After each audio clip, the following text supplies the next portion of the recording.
Bismillahirrahmanirrahim. Assalamualaikum warahmatullahi wabarakatuh.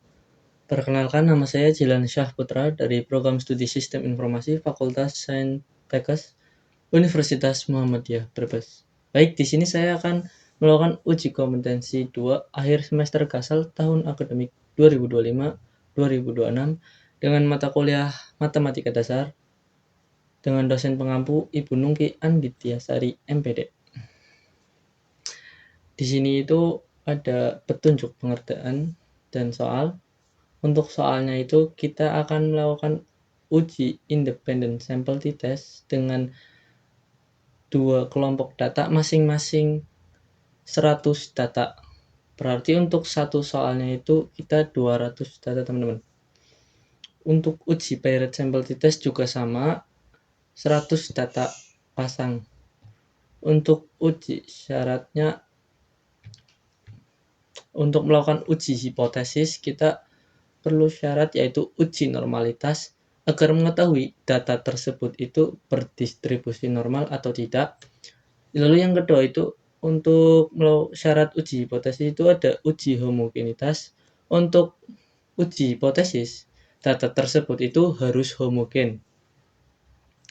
Nah, selanjutnya kita akan masuk ke pengerjaannya saja, teman-teman. Di sini saya sudah menyiapkan datanya. Ada 200 data. Untuk datanya tuh yang satunya 100, yang satunya juga 100, 200. Di sini saya ingin membedakan antara nilai kelas 12 SMK dan SMK. Di sini untuk value-nya, untuk value 1 diisi SMK di labelnya. Untuk value 2 di sini diisi labelnya SMA. Lalu kita klik OK. Lalu kita langsung masuk ke uji yang pertama itu kita akan melakukan uji normality terlebih dahulu, teman-teman, untuk mengetahui apakah data tersebut itu berdistribusi normal atau tidak. Untuk melakukan uji normality, kita pergi ke descriptive statistic. Teman-teman. Lalu kita pergi ke explore. Untuk nilai kelas 12 kita masukkan ke dependent list. Untuk SMK dan SMK-nya kita masukkan ke factor list. Lalu kita pergi ke plot. Untuk melakukan tes normality, kita checklist normality-nya, teman-teman. Lalu kita klik continue. Lalu kita klik OK. Untuk melihat datanya itu di bagian sini, teman-teman. Test of normality. Di bagian SIG yang di Kolmogorov-Smirnov. Karena kita makainya yang Kolmogorov-Smirnov itu karena datanya itu di atas 50, teman-teman. Kalau misalkan di bawah 50 itu pakai Shapiro-Wilk, teman-teman. Nah, di sini datanya mendapatkan 0,200 untuk SMK. Untuk SMK-nya itu 0,0121. Artinya, jika data tersebut di atas 0,05, maka data tersebut dikatakan berdistribusi normal. Lalu kita bisa lanjut untuk tes homogenitas. Langsung saja, untuk melakukan tes homogenitas itu kita pergi ke analis, lalu kita pergi ke conformance, klik bagian one way ANOVA, teman-teman. Lalu untuk nilai kelas 12 kita masukkan ke dependent list. Untuk SMK sama SMK-nya kita masukkan ke factor list. Lalu kita klik option checklist yang homogeneity. Lalu kita continue. Lalu kita klik OK. Kita melihat datanya itu di sini, teman-teman. Test of homogeneity di bagian leftness statistic.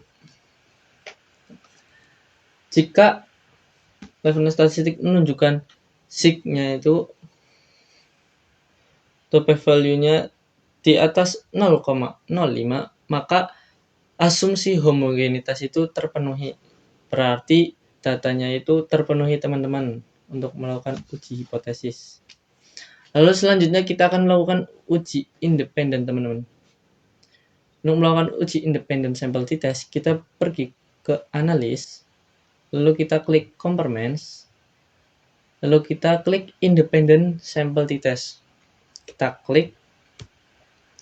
Untuk tes variabelnya kita isi dengan nilai kelas 12. Lalu grouping variabelnya kita isi SMK atau SMA-nya. Sini kita define group, klik. Untuk grup pertama kita isi angka 1, lalu grup kedua kita isi angka kedua, lalu kita continue. Lalu klik OK. Untuk melihat datanya itu di bagian seek to tailor teman-teman. Pada Leibniz test for quality of variance. Disimpulkan, jika seek di atas 0,05, maka data tersebut tidak ada perbedaan. Jika seek to tailor di bawah 0,05, maka data tersebut terdapat perbedaan yang signifikan. Di sini kita datanya di bawah 0,05. Maka data tersebut bisa dikatakan berdistribusi normal. Berarti di sini HO-nya ditolak dan H1-nya diterima. Lalu yang berikutnya itu soal nomor 2-nya itu untuk uji Pyrite-nya sudah menyiapkan satu datanya itu 100. Lalu yang keduanya juga 100 juga teman-teman. Pretest dan posttest. Untuk variabel view-nya itu kita isi pretest. Sini saya menguji pretest yaitu belajar online dan belajar secara langsung. Menguji itu teman-teman, nilai belajar secara online dan secara langsung. Untuk pretestnya itu belajar online dan posttestnya itu secara langsung. Nah, Pyrite itu untuk kita langsung saja untuk menguji Pyrite-nya teman. Di bagian descriptive statistik kita pergi ke explore, lalu kita masukkan pretest sama posttestnya tuh di bagian dependent list, lalu kita klik plots, lalu kita checklist normality plots, lalu kita continue, lalu kita klik OK. Maaf teman-teman, nggak ke klik, sorry. Seperti tadi, plots, normality, continue, kita klik OK.